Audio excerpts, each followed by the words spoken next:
Hi, it has been a hot minute. You don't know this, but in the first week of June, I went to Cape Town for a little holiday. On the second last day, I dropped my camera. Oh, that was such an expensive drop. But anyway, we're back. In other good news, we reached 15,000 subscribers.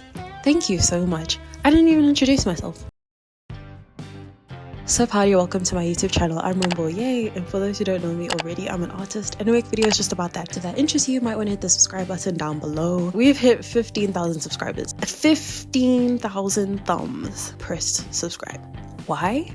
I don't know. I just wanted to say thank you so much. A lot of you came from some of my recent videos because a lot of you are quite new to my channel. I thought it would be cool to celebrate 15,000 subscribers by doing a little Q&A so that you can ask any questions you've always wanted to ask me, just to get to know me a little bit, because I'm probably still very much a stranger to you. A couple days ago, I did put up a question poll on my Instagram story. I also put a little prompt on my community tab, and I actually got responses. Before we get on to this video, make sure you like, subscribe, turn on my post notifications so you're notified when next I upload a video. If you're not a part of the 15,000 and you would like to be a part of the 20,000, make sure you subscribe and share this with all of your friends, please, and thank you. If you would like to ask me anything for the future, feel free to leave it in the comments and I will return back to them at a later stage. I'm gonna start off with Instagram. I don't want to wear my glasses right now because I don't want the reflection, so I'm just gonna have the prompts like that.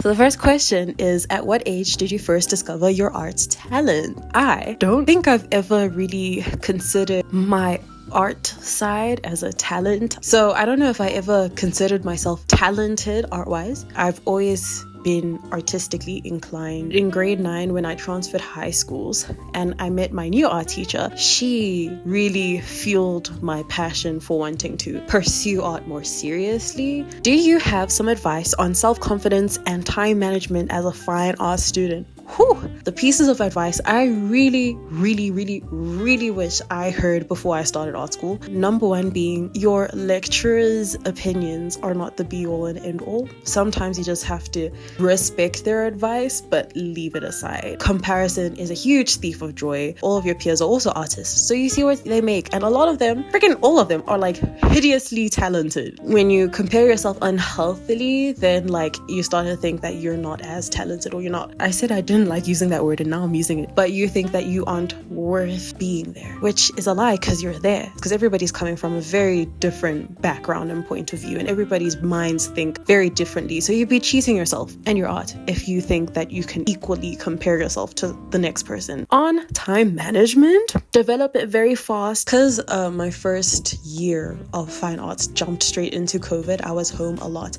and with all of that free time at home, you don't have that much structure. So I think during that time I really started to put an effort in practicing time management, because I had to. Try not to overdo it. Just find something simple in the beginning that you can stick to and then work from there. You know that you can follow a to-do list, then just stick to having a to-do list. You don't need to have Notion or like a very detailed calendar if you know that it's going to overwhelm you. Favorite color? I have a favorite color, but it's very specific, and I'm going to sound very pretentious. I apologize in advance, but hang in there. You know when like the sun shines through the leaves and it has that like luminescent, iridescent, that is my favorite color, but only in that specific circumstance. What have you learned about yourself since finishing your degree? I'll rephrase it. What I learned that I developed through university, having clearly defined morals or boundaries for myself and then sticking to them regardless of what other people around me do or say. Been very helpful in life. It will continually be very beneficial to mine and other people's well-beings. When are you going to art?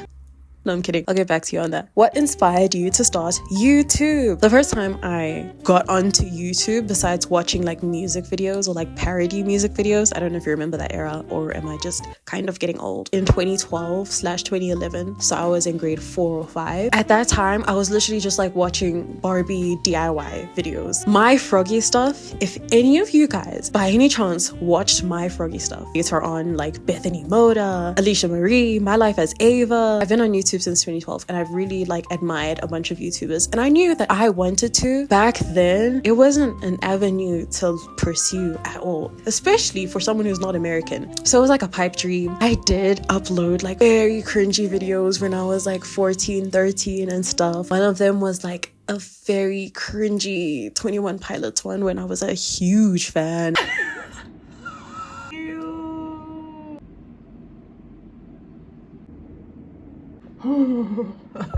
Then in 2020, which is when I started, we were all at home. I thought, you know what? I'm outside of high school. I would have started during high school, but teenagers are bullies. It's going to be cringy in the beginning, but I'm just going to start. And then I started. Look where we are 4 years later, and we're still going. How many 8-year-olds do you think you can take on before being defeated? 64.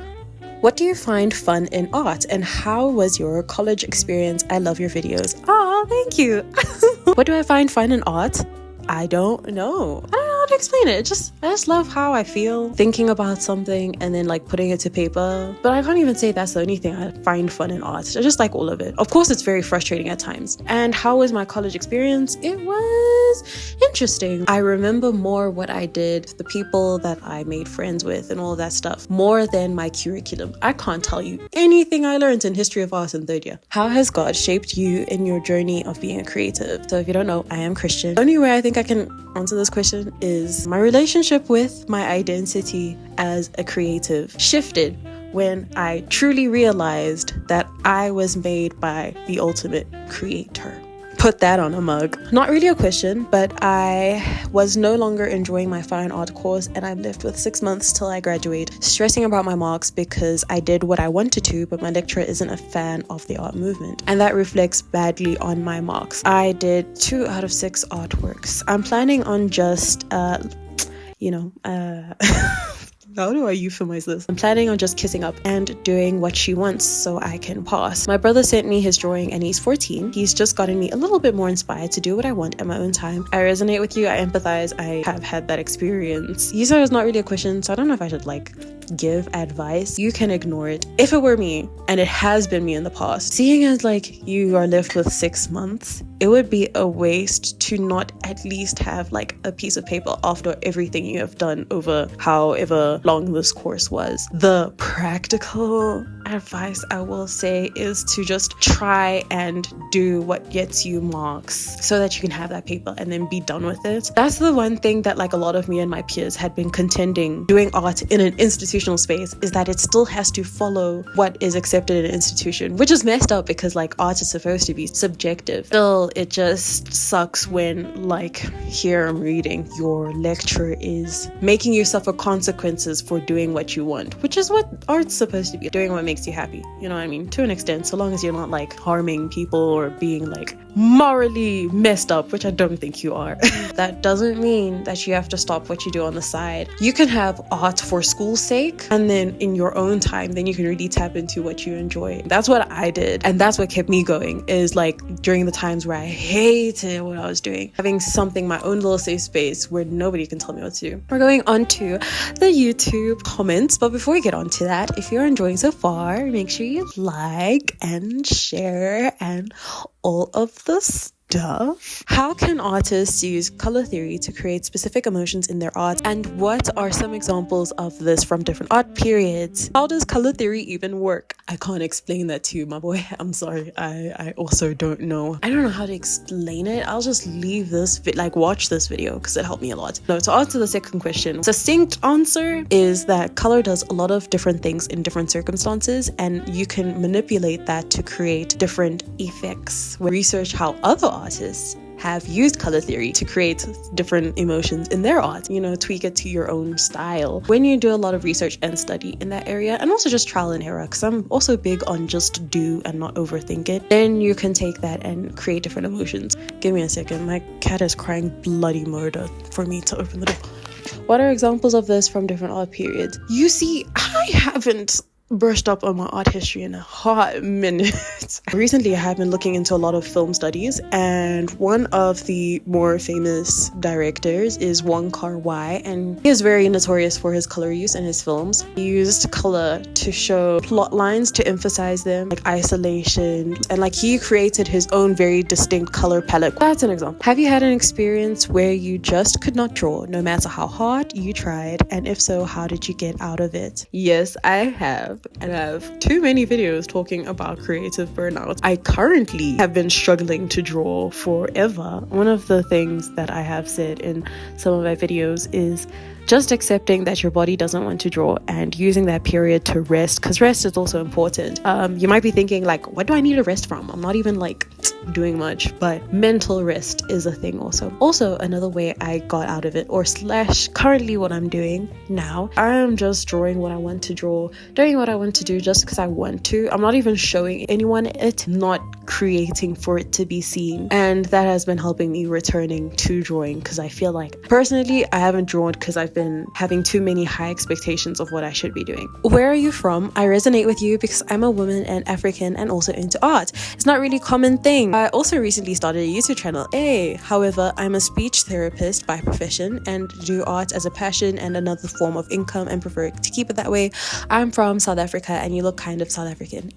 I live in South Africa. I was born in South Africa, but my family is Malawian. Now in my videos, like I will get a comment with a South African flag and someone will be like, I heard you say Achashame. All the best for your YouTube channel, and it's amazing what you're doing in speech therapy. You're helping a lot of people. What are your favorite art products? Ooh, that's a fun question. Let me think. The one that I have like thoroughly and consistently enjoyed is charcoal, the pit charcoal sticks. I am an impatient drawer, drawing like realistically and shading. Ooh.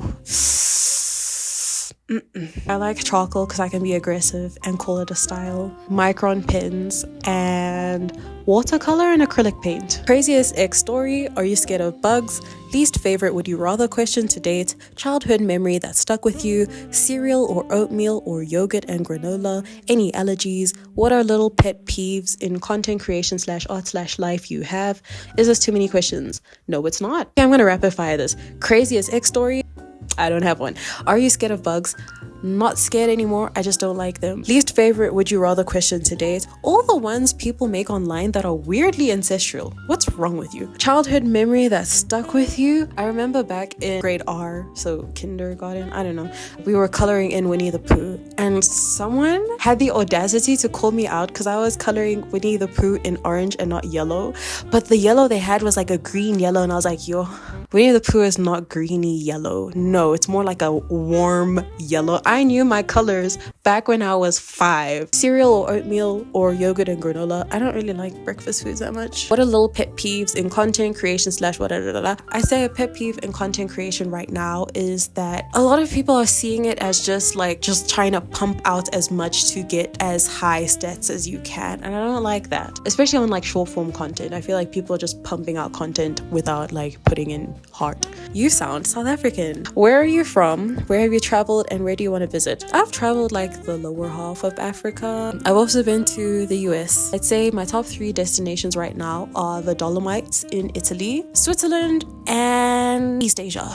I can't name one specific country, it's hard. Do you use your phone to record for voiceovers? I use my phone when I don't want to use my microphone that I have. I can't tell you the brand, it's rubbed off, but I got it for Christmas once. This one is a wired microphone, so if I'm by my computer, I use this one. If I am out and about, my phone. What has been the hardest thing about having a YouTube channel while being in university? I'm in the middle of starting a channel myself. The workload of this year's first semester is really pushing me back, so I'm curious to hear your experiences. I'm doing film and TV. I started during COVID, and whilst we were still in school, you know, that was a time when everybody was trying to figure out what to do, especially at university.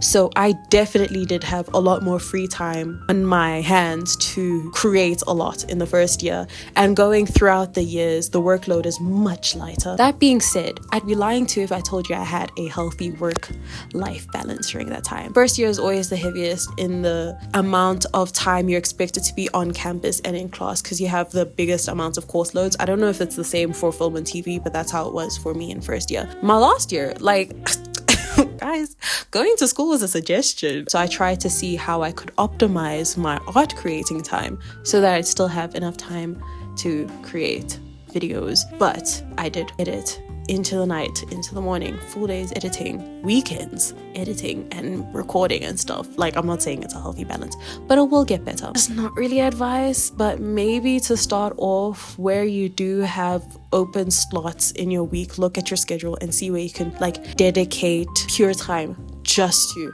content creation and taking that time seriously. Do you use oil paints, and how have you dealt with criticism in the past? I used oil paints like 3 times. I'm afraid of it. I'd love to take an oil paint class in the future because I want to do some oil landscapes. In terms of criticism, I learned to deal with it much better when I tried practicing that whole saying of like, criticism is on what you produced and not on your character. So learning to separate your identity. Don't make it feel like you are not a failure, because it's not about you, it's about the thing that's on the table. Do you think it's disingenuous to start pursuing art after you've seen artists make careers out of it online because previously you didn't know how your future in art would have looked like? Okay, I'm gonna answer this twofold. One, no. One of my pet peeves with art is when people are pretentious about it. It's not that deep sometimes. For some people who are talented in art and they see it as a viable way to make income, go for it. You're giving pretty things to people. Who am I to judge you just because one of your main goals of it is to make money? We live in a society. So long as you're not like using AI or something like that, like, you know, as long as you're not being ethically wrong, that's my opinion. If you don't like it, and I feel like this would have been very controversial if I was still in art school, but I'm too tired for that. Sorry. The other thing I wanted to say is be realistic with trying to start a career online. It's very saturated. I only started receiving a little bit of revenue from YouTube beginning this year, and it's been 4 years. And what is it like living in South Africa as an artist, assuming your base tier that is?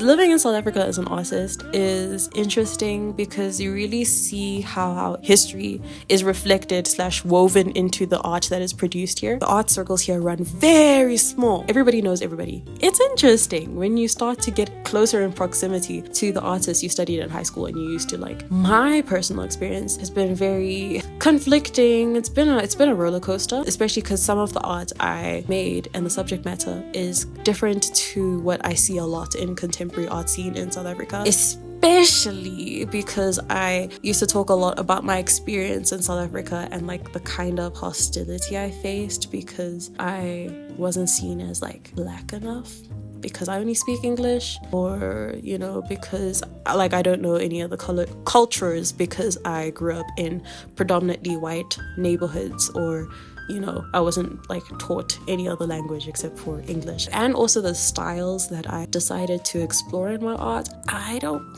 think it really fits into the scene here. So it's a time, but you see a lot of interesting people. That's my tea for today. The last question. But thank you once again for 15,000 subscribers. I'm going to end this off here and say thank you so much for watching. If you like the video, like. If you like me, subscribe, comment down below, all that fun jazz. And until then.